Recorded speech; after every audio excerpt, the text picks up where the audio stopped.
Hey friends, welcome to a new video. How are you doing? Thank you so much for clicking in. If this is your first time meeting me, my name is Mecca. I live in the south of England. I grow most of my vegetables, and thanks to God, once upon a time I was diagnosed with chronic fatigue, fibromyalgia and chronic pain, and I have healed these conditions thanks to God and life-giving foods. I want to show you one of the secrets to my organic gardening because like I said, I grow most of my vegetables. Now I do no-dig gardening, which mainly means you don't disturb the soil structure, and that way you retain the integrity of even the microbes, the microorganisms, the fungi and bacteria, their cohabitation and how they live in nature. This is what happens in the forest. You don't disturb the soil and things thrive and things grow. Also, I make my own compost, so you need to have some mulch, you need to have nutrients added to the soil, feeding your soil, and that way it feeds your plants. But I also find that I want to give my plants an extra oomph. So one of the things I do is foliar feeding. Now, I must admit I'm not as diligent. Probably this season I've done it 3 times. Yeah, I think 2 or 3 times only this season. And I think I should do it a little bit more often because my plants generally benefit, especially in the early stages from it. Now, currently I have a few corn plants that are closely planted with pumpkins and they're looking yellow, and I know I need to give them a nitrogen boost and also feed them, foliar feed them, and just make the most of the gardening season because we have a very short growing season. Enough of the talk. So what I'm trying to use are mainly ingredients that hopefully you can find in your kitchen, except obviously the chicken manure or the other sort of manure or compost, but everything else you should be able to find in your kitchen. Now before we go ahead to make this feed, okay, the foliar feed, I want to clear the misconception that seaweed on its own or kelp doesn't add much to the plants. Okay, it's not about NPK all the time. Plants need more than NPK to thrive and to give us the nutrients. Seaweed on its own for us is really essential because today most of our meals are depleted of iodine, and iodine is seaweed. Kelp especially is one of the rich sources of iodine you can get. So I personally use seaweed powder. I actually add this into my smoothies every day. Very tiny amount. I'm not prescribing it for you, but over the years it's really helped me because lots of people are having issues with their thyroid and autoimmune conditions. So if you can get seaweed powder, which is a more bioavailable form and more soluble, because the seaweed granules or the calcified seaweed you buy for your garden is not the same as this one. You go for kelp. This is a kelp sheet. You can buy this in your Asian grocery stores. Now a little story on how I actually discovered seaweed. Kind of by accident. I'd seen people use it in the gardening channels, but one year, that is 3 years ago, I planted butternut squashes. So I had 2 plants. I transplanted one earlier. The second one I was transplanting a little bit later, and somehow I had some seaweed tea I'd made to add to feed my plant. But that particular plant, I soaked it in seaweed prior to transplanting. You won't believe how that squash did. It did 10 times over. It produced more than 8 fruits, as opposed to the other that produced 2 or 3 that season. And that was amazing. That was an eye-opener. So more than 100% improvement just from soaking the 2 same seedlings in seaweed. And I have seen over the years the seaweed pumpkins especially do really well with seaweed. And all my plants, if I give them a seaweed feed when they're really early, I see massive growth in this. So it stimulates growth. Definitely cytokines and stuff are stimulated. Now we also need NPK because like I did say, my corn plants and pumpkins are looking a little bit yellow, actually quite a lot yellow. So we're gonna use, today I have just some chicken manure pellets, okay? Hopefully I'll go to a farm and I'll show you the ones I normally get. They are like from a farmer that I know is organic, and I can just get the manure with all the beddings and make my chicken manure tea. If you're interested in that video, let me know in the comment section, okay? But this is what your chicken manure pellets look like when you buy them.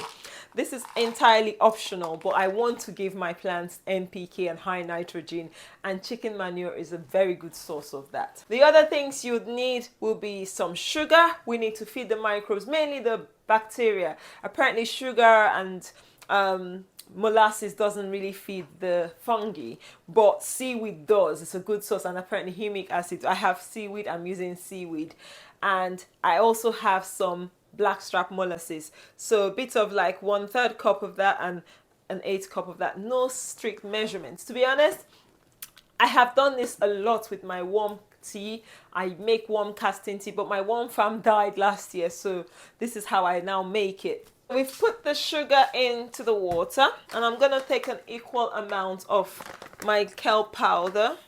Try and get a good source of seaweed if you can, as much as you can. And I'm just going to add that into the same water. This is about, what we have here is about 800 mils of liquid. We're going to go ahead and add our molasses. And then we're just going to stir it and set this aside for 24 hours or 12 hours, depending on your temperature. Next off, we're going to use our chicken poop, and then I'll add some water in here and also soak this for the same duration as the molasses. A few inches later, so this is about, like they say, this is about 12 hours later, and I want to show you how the seaweed is looking. This is what I want you to see. It's now a lot smoother and well absorbed in this molasses and sugar solution. And also our beautiful little bit of chicken manure has expanded. Yeah, this is chicken poop, and it's become dissolved and expanded and still quite thick. But this is one of the beauties of using the dry pellets. You don't get any smell. The next steps will be to set this thing up to kind of get the bacteria, the fungi, the beneficial ones to multiply. Now, if you don't have what I'm going to bring here now, which is mainly an air pump. If you don't have an air pump, it's fine. You can just stir this thing. But an air pump, I got one simple small one from Amazon a few years back. I think it was about £10. It's basically a little pump that is connected to some what's it called now, to a little stone. Now people say don't use the stone because it can create biofilm, you can't wash it up properly. Yes, there are pros and cons, but I just have this. I don't have anything more fancy, and so I use it, and it's worked. I've been able to clean it. I'm sure it's not perfectly clean because of the porosity of the stones, but that's fine. Guys, listen, I haven't seen many ladies do this sort of video, but I love doing things like this. I'm not a scientist, but I really enjoy doing things more than just basic farming in my own way. I want to enhance and improve my harvest, improve the nutrient profile, most importantly, and these things really make a difference, okay? We're growing organically, but we also want to help the nutrient profile, because we know that the nutrition, the soil life we have today is not the same as we had 50 years ago. So any adjunct I can put in place to help improve that, you know, I want to do it. Take this and we're going to pour it into a little filter. This is what I have, and this is all I'm working with. If you have a pillowcase or anything finer, I think better, but this is what I have today. My other strainers are the allotment, but it's fine. We just want to reduce the particles we have there. We're still going to strain this before using it as a foliar feed. My foliar sprayer actually also comes with a fine mesh, so this will help strain out anything bigger than these particles will not get into the sprayer, because it will block it off, and that's not good. Chicken poop goes in. I try not to store this. I make this 24 hours and I use it and it's done. It's once a fortnight on average, so it's not like a lot of time. It's just sometimes this time of the year is really busy. So we got our chicken poop in, and then we pour the seaweed in next. The seaweed and the molasses and sugar solution. Try not to use tap water. This is filtered water, the water we drink, I'm using here.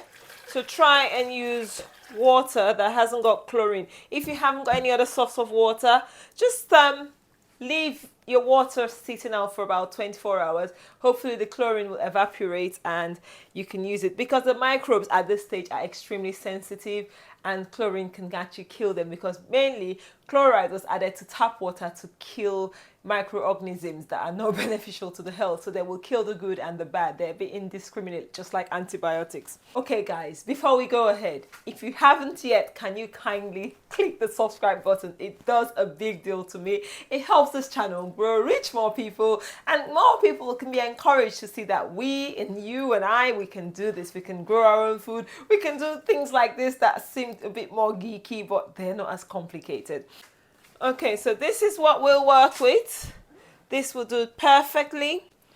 We're gonna take our stone and pop that into in there, because we want to introduce air bubbles. We want to basically aerate this feed and ensure that our microbes are thriving and alive. You can do this in a bigger, capacity, but this will feed my full allotment plot.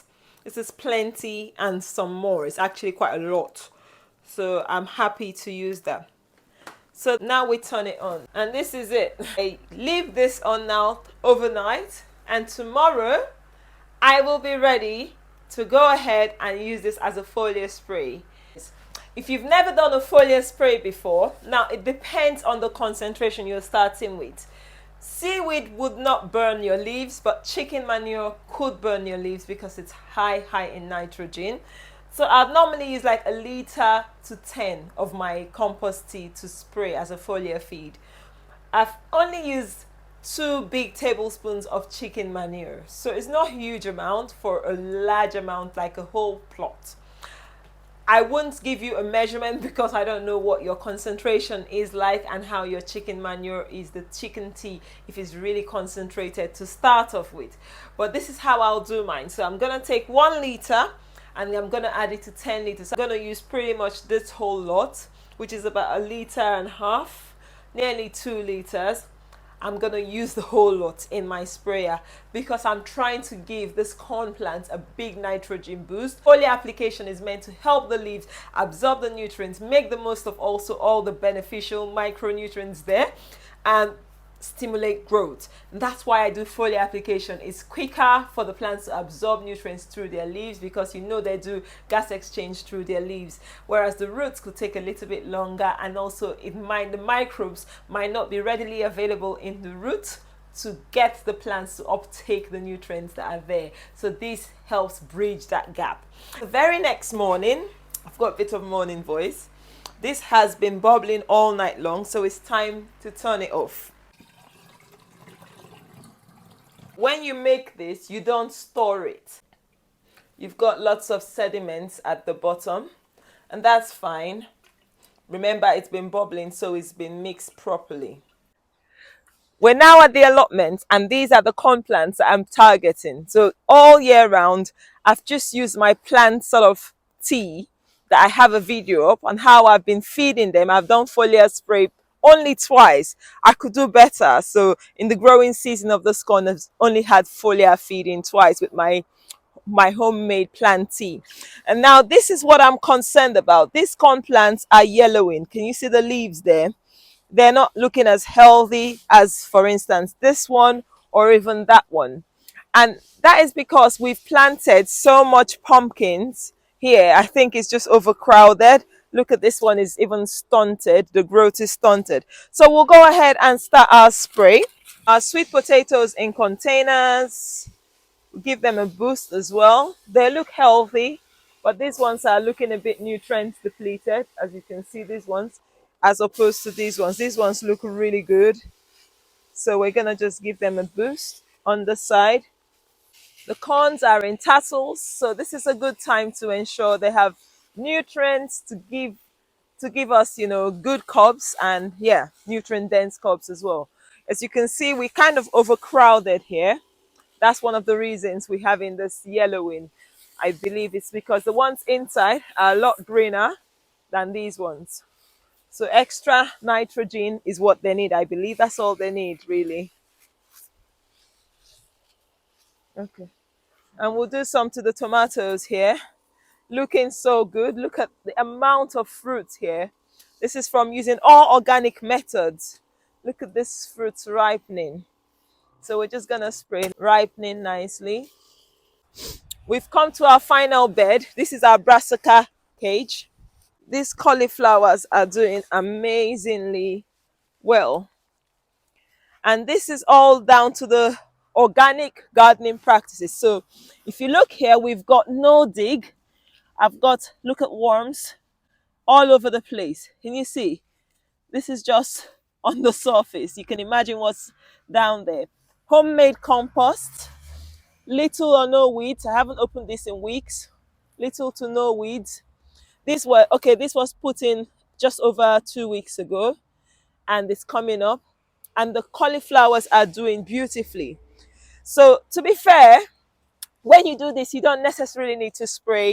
But I was spraying the corn, so I decided I might as well give them a little boost. They look happy, they look really healthy, and hopefully give us lots and lots of harvest.